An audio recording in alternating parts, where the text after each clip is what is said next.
Hello दोस्तों, कैसे हैं आप लोग। आपका स्वागत है मेरे चैनल पे। आज की कहानी एक राजा की अनोखी राज बेटे की कहानी है। इसको सुनने से पहले अगर आप मेरे चैनल पे नए हो तो मेरे चैनल को सब्सक्राइब करो, लाइक करो और इस वीडियो को शेयर करो। तो आइए स्टार्ट करते हैं। एक राजा था जिसका नाम रामधन था। उसके जीवन में सभी सुख थे। राज्य का कामकाज भी ऐशो आराम से चल रहा था।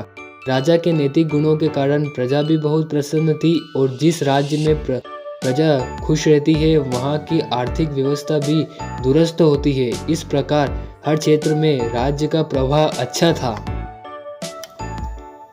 इतने सुखों के बाद भी राजा दुखी था क्योंकि उसकी कोई संतान नहीं थी। यह गम राजा को अंदर ही अंदर सताता रहता था।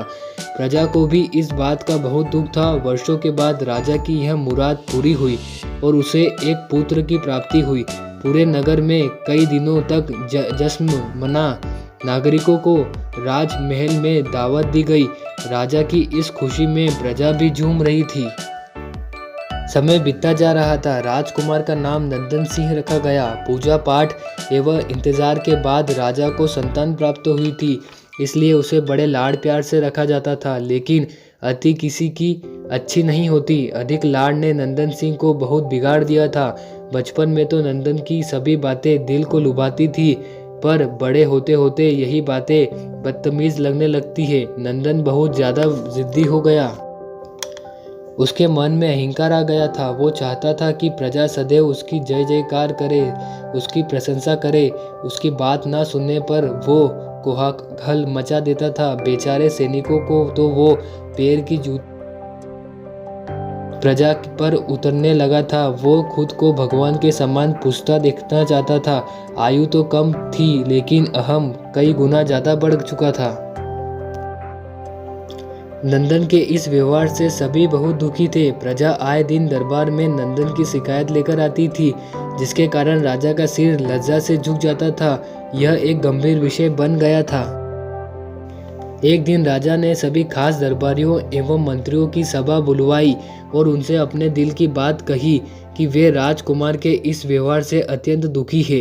राजकुमार इस राज्य का भविष्य है। अगर उनका व्यवहार यही रहा तो राज्य की खुशहाली चंद दिनों में ही जाती रहेगी।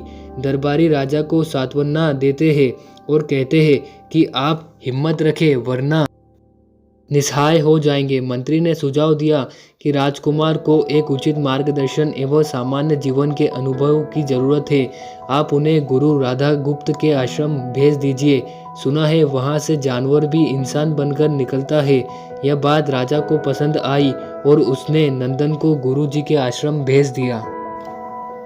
अगले दिन राजा अपने पुत्र के साथ गुरुजी के आश्रम पहुंचे। राजा ने गुरु राधा गुप्त के साथ अकेले में बात की और नंदन के विषय में सारी बातें कही।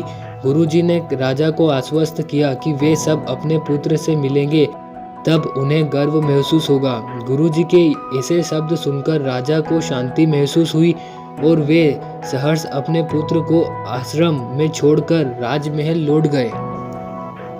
अगले दिन सुबह गुरु के खास चेले द्वारा नंदन को भिक्षा मांग कर खाने को कहा गया, जिसे सुनकर नंदन ने साफ इनकार कर दिया।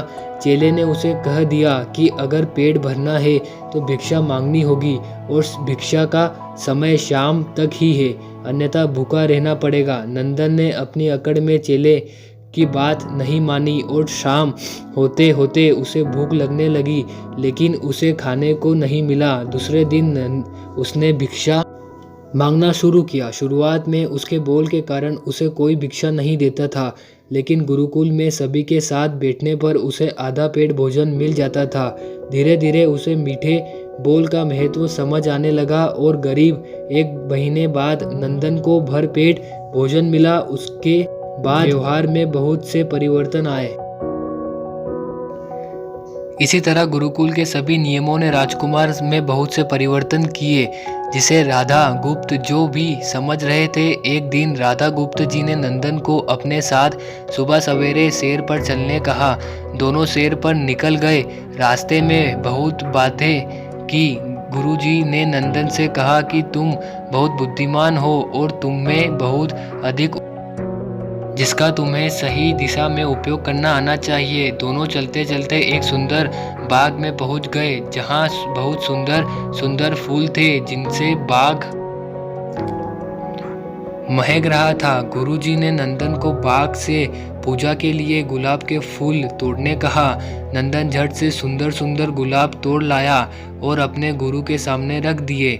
अब गुरुजी ने उसे नीम के पत्ते तोड़ने लाने कहा। नंदन वो भी ले आया। अब गुरुजी ने उसे एक गुलाब सूंघने दिया और कहा, बताओ कैसा लगता है। नंदन ने गुलाब सूंघा और गुलाब की बहुत तारीफ की। फिर गुरुजी उसे नीम के पत्ते चखकर उसके बारे में कहने का कहा। जैसे ही नंदन ने नीम के पत्ते खाए उसका मुंह कड़वा सा हो गया और ढूंढने लगा। नंदन की यह दशा देख गुरुजी मुस्कुरा रहे थे। पानी पीने के बाद नंदन को राहत मिली।